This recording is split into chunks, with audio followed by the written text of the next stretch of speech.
बालों को अगर काला लंबा घना करना चाहती है मेरी तरह तो इस रेमेडी को आप फॉलो करिए। यकीन मानिए इससे आपके बाल लंबे काले घने तो होंगे ही होंगे, प्लस आपके बालों का झड़ना कम्प्लीटली स्टॉप हो जाएगा।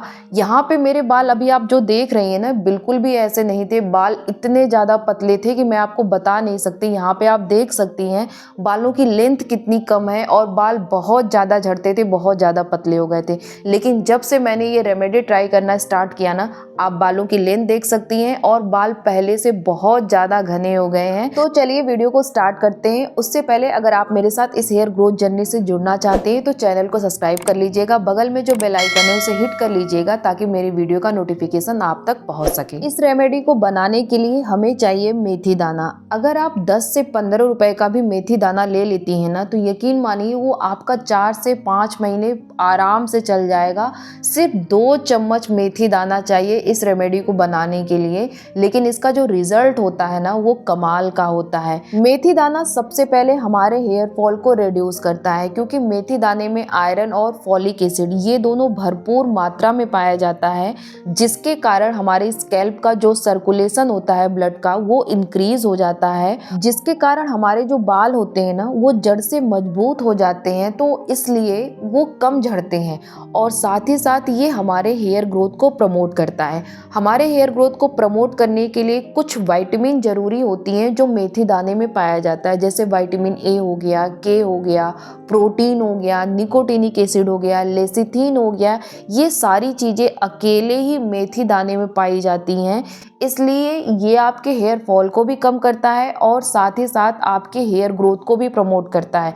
अगर आपको बहुत ज़्यादा हेयर फॉल हो रहा है और आपके बाल बहुत ज़्यादा रफ हो गए हैं, तो आप चाहे मेथी दाने का पेस्ट बना के हफ्ते में एक बार अपने बालों में अप्लाई करिए। इससे आपके बालों में जो शाइनिंग चली गई है वो वापस आ जाएगी, प्लस एक्सट्रीम लेवल पे जो आपका हेयर फॉल हो रहा है ना वो बहुत कम समय में कंट्रोल हो जाएगा। यहाँ पे मैंने 2 चम्मच मेथी दाना लिया है, उसको 2 बार पानी से अच्छे से धुल रही हूँ ताकि उसमें धूल के कण बिल्कुल भी न रह जाएं, क्योंकि इसे हम अपने बालों में लगाने वाले हैं। नेक्स्ट इंग्रेडिएंट जो यहाँ पे ले रही हूँ मैं, ये करी लीफ है। इसको मैंने ड्राई फॉर्म में लिया है, आप चाहे तो फ्रेश फॉर्म में करी लीफ ले सकती हैं। ड्राई फॉर्म में इसलिए मैं रखी रहती हूँ क्योंकि ठंडियों के समय क्या होता है ना, जो करी लीफ की पत्तियां होती हैं वो खराब हो जाती हैं, तो उसे हम अच्छे से यूज नहीं कर पाते हैं, इसलिए ठंडियां आने से पहले ही मैं उसको ड्राई करके रख लेती हूँ।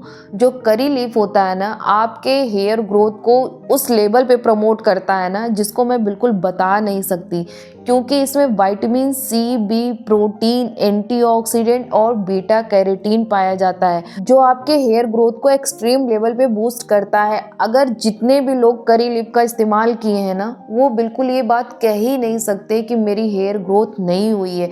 डेफिनेटली 100% मैं बोल रही हूँ ना, इससे बहुत अच्छा हेयर ग्रोथ होता है। आप कभी साउथ के लोगों को देखिए, महाराष्ट्र के लोगों को देखिए, उनके बाल हो सकता है आप ऐसा पाएं कि थोड़ा बहुत रफ हो, ड्राई हो, लेकिन कभी भी उनके बाल आप छोटे नहीं पाएंगे। अक्सर उनके बाल आप लंबे पाएंगे, क्योंकि वो अपने डाइट में करी लीफ का इस्तेमाल करते हैं। अब हमें एक पैन लेना है जो थोड़ा सा बड़ा हो, कि उसमें 1-2 ग्लास पानी आ जाए। अब उसमें हमें करी लीफ को और जो धुला हुआ मेथी दाना है इन दोनों को डाल देना है और मीडियम ग्लास से 1 ग्लास इसमें पानी डाल देना है। गैस पे इसको रख देना है। गैस का जो फ्लेम होना चाहिए वो बिल्कुल मीडियम होना चाहिए, हाई मत रखिएगा, क्योंकि जैसे ही आप हाई फ्लेम करेंगी ना पानी तो आधा हो जाएगा, लेकिन ये जो मेथी दाना और करी लीफ की जो एसेंस होते हैं ना वो इस पानी में नहीं आ पाएंगे। तो इसे मीडियम फ्लेम पे ही आप इसको बॉयल होने दीजिएगा 10 मिनट के लिए, तब तक ये पानी आधा हो जाएगा। और जैसे ही आप ये करी लीफ की पत्तियां इस पानी में डालती हैं ना, आप ये देखेंगे 2-3 मिनट बाद ये पत्तियां हरी हो जाती हैं। तो आप चाहे इसको ड्राई फॉर्म में यूज करिए चाहे फ्रेश फॉर्म में यूज करिए, दोनों का जो रिजल्ट होता है वो इक्वल होता है। बस जब भी इसको आप ड्राई कर रहे हो ना, आप इसको धूप में ना करिए, इसको धुल के इसको छांव में ही ड्राई करना होता है। अगर धूप में कर देंगे तो इसके जो गुडनेस आपको जितनी मिलनी चाहिए उतनी नहीं मिलेगी। तो इसे हमें तब तक बॉयल करना है जब तक पानी का कलर ना चेंज हो जाए। कलर चेंज होने का मतलब कि मेथी दाना और करी लीफ का एसेंस इस पानी में आ गया है। जैसे ही करी लीफ का एसेंस इस पानी में आएगा ना, आप देखेंगे कि इसमें से हल्की हल्की सी एक सुगंध आ रही है करी लीफ की, तो समझ जाइए कि हाँ, अब सारी चीज़ें इस पानी में आ गई हैं। और जब ये ठंडा हो जाए ना, तो इसको आप अच्छे से छान के एक स्प्रे बॉटल में फिल कर लीजिए। ये जो हेयर सीरम है ना, ये जितना ज़्यादा सस्ता है, यकीन मानिए फ्रेंड्स, ये उतना ही ज़्यादा पावरफुल है हमारे बालों के लिए। इसको आप डेली लगाइए। अगर बहुत ज़्यादा आपके हेयर फॉल हो रहे हैं तो आप दिन में इसको 2 बार भी लगा सकती हैं।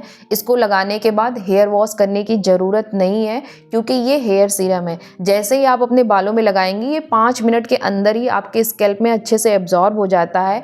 इसीलिए आजकल लोग ऑयल की जगह हेयर सीरम को प्रेफर करते हैं, क्योंकि वो हमारे स्कैल्प में एब्जॉर्ब ईजिली हो जाता है और बहुत ज़्यादा हमें भारी भारी नहीं लगता है कि हाँ, हमने अपने सर पे कुछ लगाया है। इस हेयर सीरम को हमें अपने बालों के जड़ों में लगाना है, क्योंकि जो हमारा हेयर फॉल होता है ना, वो भी बालों के जड़ों से ही होता है, और जो हमारे बालों की ग्रोथ होती है वो भी जड़ से ही होती है। तो ज़रूरी ये है कि ये हमारे स्कैल्प में एब्जॉर्ब हो, ताकि ये अच्छी तरीके से अपना रिजल्ट हमारे बालों में दिखा पाए। और इसे लगाने के बाद हल्का सा अपने बालों में मसाज कर लीजिएगा, ताकि आपके जो स्कैल्प का ब्लड सर्कुलेशन है वो इंक्रीज हो जाए और ये हेयर सीरम फास्ट आपके स्कैल्प में एब्जॉर्ब हो जाए।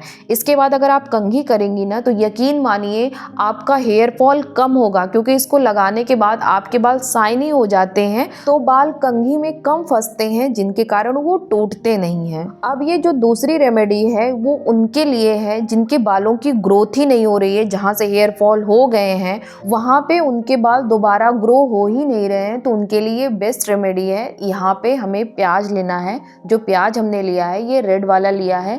अगर आपके पास रेड प्याज नहीं है तो आपके किचन में जो भी अवेलेबल है आप वो ले सकती हैं, लेकिन कोशिश ये करिएगा या तो रेड वाला प्याज लीजिएगा या तो जो देसी प्याज होते हैं ना, ये दोनों लीजिएगा। इन्हीं दोनों प्याज को इसलिए बोल रही हूँ लेने के लिए क्योंकि इसमें सल्फर की क्वांटिटी बहुत ज़्यादा पाई जाती है। अब आपको पता कैसे चलेगा कि इसमें सल्फर की क्वांटिटी बहुत ज़्यादा पाई जा रही है?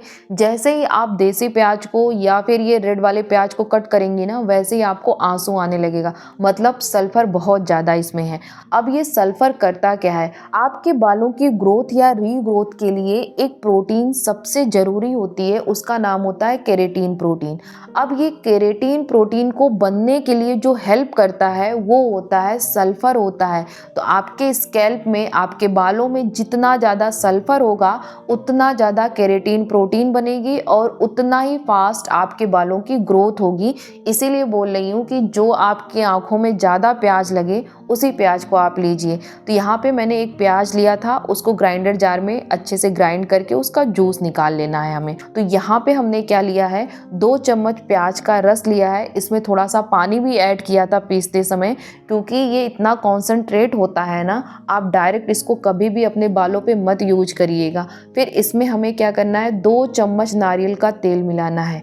ये रेमेडी उनको यूज़ करना है जिनके जो स्कैल्प है काफ़ी ज़्यादा फ्लैकी हो गए हैं, मतलब उनमें पपड़ियाँ जम गई हैं। ऐसे कंघी करते हैं ना तो कुछ उनकी कंघी में अजीब सा ऐसे डैंड्रफ से भी ज़्यादा कुछ निकल के आता है, तो वो इस रेमेडी को ट्राई करें। नहाने से 2 घंटे पहले इसको अपने बालों में अच्छे से लगा लें, और लगाने के बाद जब आप कंघी करेंगी ना तो देखेंगी वो जो पपड़ियाँ बालों में जमी हुई है ना, अपने आप आराम से उस कंघी के साथ निकल आएंगी और आपको बिल्कुल दर्द भी नहीं होगा। नारियल के तेल को जब आप प्याज के रस में मिक्स करिएगा ना, तो कम से कम 5 मिनट तक अच्छे से मिक्स करिएगा। जैसे ही नारियल का तेल और प्याज का रस ये दोनों आपस में मिक्स हो जाएंगे ना, ये लिक्विड थोड़ा सा गाढ़ा हो जाएगा।